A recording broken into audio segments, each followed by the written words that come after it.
When we talk about global poverty, there's this idea that you hear everywhere, an idea that's become almost a universal truth, that households headed by women are the most vulnerable, that they're the poorest of the poor. It's an assumption that really shapes policy and aid all over the world. But what if that assumption isn't always true? Let's dig into the data and see if we can separate the facts from the fables. So let's start with that phrase, the one that we're really putting to the test today. It's something you hear all the time in development circles and in poverty reduction strategies. Right, this statement has been a cornerstone for decades. And, the logic behind it seems pretty solid. Women often face lower wages, they have less access to resources, and they often carry that double burden of providing for and caring for a family. It's a really powerful narrative. But here's the thing with widely held beliefs. It's always worth asking, is this a universal fact? Is it true everywhere in every single context? Or could it, in some places, be more of a fable? That's the big question we're here to explore. Okay, so to separate fact from fable, we obviously need some hard data. And our search for that takes us to a really fascinating case study from Nigeria.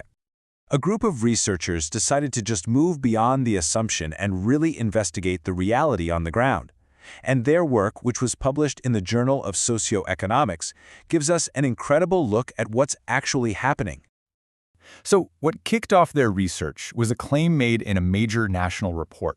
It basically said, yes, female-headed households were poorer, but it didn't really back that up with a deep statistical dive. So the researchers saw a perfect opportunity to ask, does this claim actually hold up when you really scrutinize it? And here's where it gets really interesting. The crucial point is how they decided to measure poverty. Instead of just looking at day-to-day income, they used a totally different and much more holistic tool. They use something called the wealth index. Now, think of it less like a snapshot of what's in a person's wallet today and more like a long exposure photograph of their life. It looks at durable assets, things like the quality of the house, the kind of toilet facilities they have, access to clean water, and whether they own things like a radio or a bicycle. And this is such a key distinction. Income can change day by day, right? You might have a good week, you might have a bad week. The wealth index, on the other hand, it measures a much more stable, chronic economic status. It's really the difference between the cash in your wallet and the very foundation of your house. It just gives you a much clearer picture of long-term poverty. And using this more stable measure led the researchers to a conclusion that was, frankly, shocking. It completely flipped the original assumption right on its head. They crunched the numbers from a massive, nationally representative survey. We're talking about data from tens of thousands of households here, so this wasn't a small sample, and a very clear, statistically significant pattern emerged. The core finding of the entire study really comes down to this one number, a negative 25%. That's right. When you measure by the wealth index, female-headed households were actually significantly better off.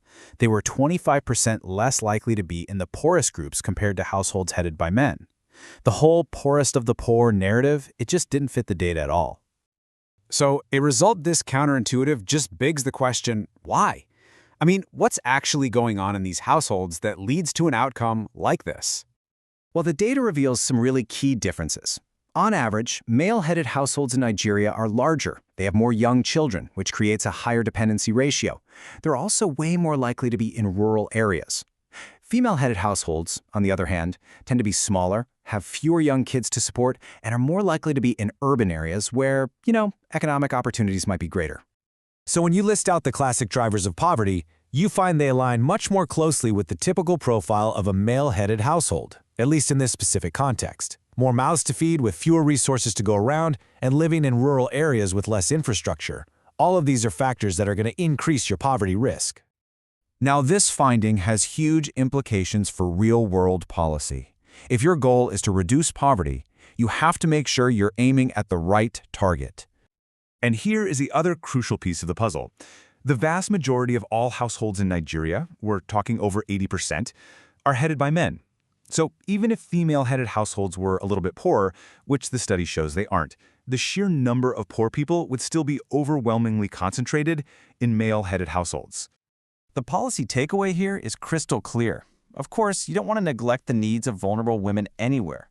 But if you want to make the biggest dent in poverty in Nigeria, your help has to be focused where the majority of the poor actually live, and that's within male-headed households.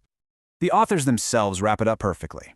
They conclude that in the Nigerian context, this globally accepted idea is simply more fable than fact. It's a powerful reminder that local, on-the-ground data always trumps global assumptions. And that leaves us with one last really important question. This isn't just about Nigeria or even about gender. It's a lesson in the danger of stereotypes, no matter how well-intentioned they are. It challenges all of us to look at the data, to question our assumptions, and to ask, where else might a story we all believe to be true turn out to be a fable?